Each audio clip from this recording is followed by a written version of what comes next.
গাজর, মূলা আর পেঁয়াজ কলি দিয়ে এখন একটা ফুল তৈরি করে দেখাবো। আর সাথে বোনাস হিসেবে থাকছে আপনাদের অনেক অনুরোধের গাজর আর শসার ঝুরি সালাদ। চলুন তৈরি করার প্রসেসটি দেখে নেই। গাজরের ফুলটা তৈরি করার জন্য গাজরটাকে ভালো করে ছিলে পরিষ্কার করে এবার আগাটাকে একটু এরকম চোখা করে নিচ্ছি।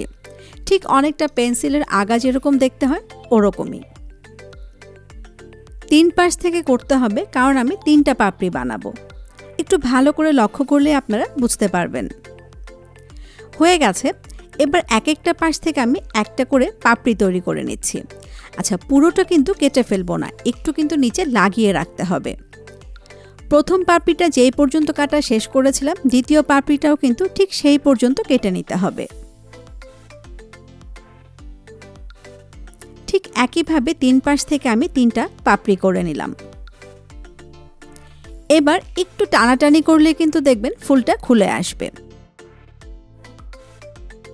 এই যে দেখেন ফুলটা তৈরি হয়ে গেল। এই ফুলটার পাপড়িগুলো কিন্তু দারুণ হয়েছে, তাই কাটাকাটির কোনো দরকার নেই। যদি আপনাদের ফুলের পাপড়িগুলো সুন্দর না হয় তাহলে কি করব, এটা এবার দেখাচ্ছি। ওই গাজর থেকে আমি আরও ফুল তৈরি করব, তাই নিচের অংশটা আবারও একটু আগের মতো করে চোখা করে নিচ্ছি। আচ্ছা, এই যে আমি গাজরের অংশগুলো কেটে বাদ দিয়ে দিচ্ছি, এগুলো কিন্তু ফেলে দেব না। এগুলো কুচি করে কেটে আপনারা ভাজিও করতে পারেন, আবার সালাদেও দিয়ে দিতে পারেন। ঠিক একইভাবে আমি আবারও 3টা পাপড়ি তৈরি করে নিচ্ছি। আচ্ছা, এই ফুলের পাপড়িগুলো সুন্দর হয়নি, তাই আমি আপনাদের দেখাচ্ছি কেচি দিয়ে কেটে কিভাবে পাপড়িগুলোকে সুন্দর করে নিতে হবে।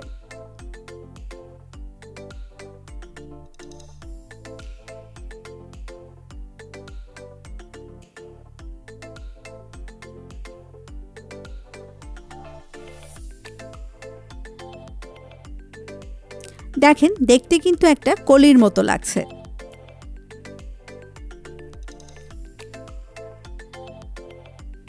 এই একই ফুল এবার আমি আপনাদের মূলা দিয়ে করে দেখাচ্ছি। মূলা দিয়ে ফুলটা তৈরি করা কিন্তু খুবই সহজ, কারণ মূলাটা একটু নরম হয় আর গাজর একটু শক্ত হওয়াতে পাপড়িগুলো কাটতে একটু কষ্ট হয়। ঠিক একইভাবে আমি আগাটা চোখা করে নিলাম। এবার প্রতিটা পাশ থেকে আমি একটা করে পাপড়ি করে নেব।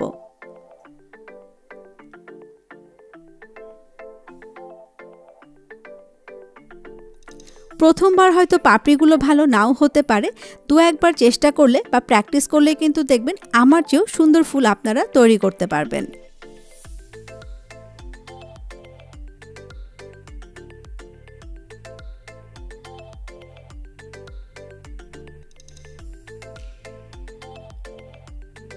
যদি আপনার মনে হয় যে কোনো পাপড়ি সুন্দর হয়নি, সেই পাপড়িটাকে কেচি দিয়ে কেটে একটু সুন্দর করে দিতে পারেন।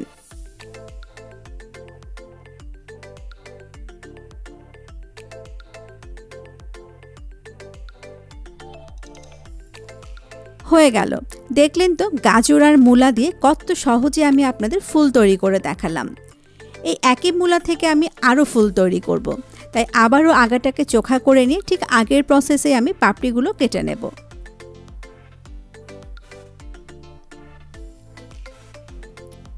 ফুলের ডাঁটি কিভাবে তৈরি করব সেটাই দেখাচ্ছি। শীতকালে কিন্তু পেঁয়াজ কলি সবসময়ই পাওয়া যায়। সেই পেঁয়াজ কলির আগাটাকে একটু লম্বা করে কেটে নিলাম।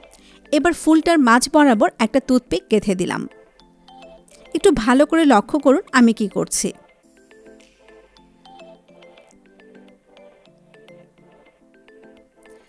কলির অংশটা ফুলের উপরে দিলাম।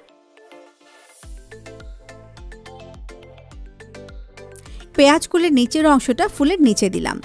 দেখলেন তো কত সহজেই খুব সুন্দর একটা ডাঁটি তৈরি হয়ে গেল। ঠিক একইভাবে আমি সবগুলো ফুলের ডাঁটি তৈরি করে নিচ্ছি। কম্বিনেশনটা দেখছেন কত সুন্দর লাগছে। ঠিক এভাবে কিন্তু আপনারা একটা ফুলের তোড়াও তৈরি করে ফেলতে পারবেন।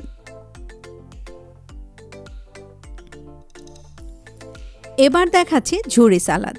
এই যে পিলারটা দেখতে পাচ্ছেন, এই পিলারটা দিয়ে শুধু ছেলায় যায়, আর এই যে পিলারটা দেখতে পাচ্ছেন এটাতে কিন্তু ছেলাও যায়, আবার ঝুরি করে সালাদও কাটা যায়। ওই যে কাটা কাটা দিকটা দেখতে পাচ্ছেন ওটা দিয়েই কিন্তু ঝুরি সালাদটা কাটতে হয়।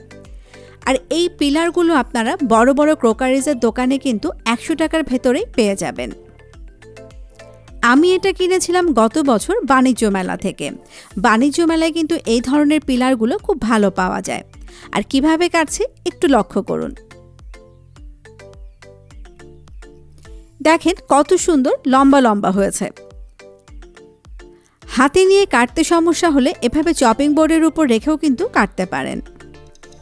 ঠিক একইভাবে আমি শসাও কেটে নিচ্ছি। শসার ক্ষেত্রে অবশ্যই কিন্তু খোসা সহ কাটতে হবে, তাহলে কালারটা দেখতে সুন্দর লাগবে। তবে হ্যাঁ, শসা কাটার সময় একটা জিনিস লক্ষ্য রাখবেন, ভেতরের বিচির অংশটা কিন্তু নেওয়া যাবে না, শুধু উপরের শক্ত অংশটুকুই এভাবে ঝুরি করে কেটে নিতে হবে। এবার একটু মিক্স করে নিলেই হয়ে গেল। আমার অনেক রেসিপিতেই দেখবেন আমি সাইডে এরকম ঝুরি সালাদ দিই। এটার কিন্তু অনেক রিকোয়েস্ট ছিল যে আপু এটা কীভাবে করা যায়, তাই আজ আমি আপনাদের দেখিয়ে দিলাম। আমি আপনাদের জাস্ট একটা কনসেপ্ট দিলাম, সাজানোটা কিন্তু একেবারেই আপনার উপর। কেমন লাগলো অবশ্যই আমাদের জানাবেন, আমাদের জন্য দোয়া করবেন। ভিডিওটি দেখার জন্য সবাইকে অসংখ্য অসংখ্য ধন্যবাদ।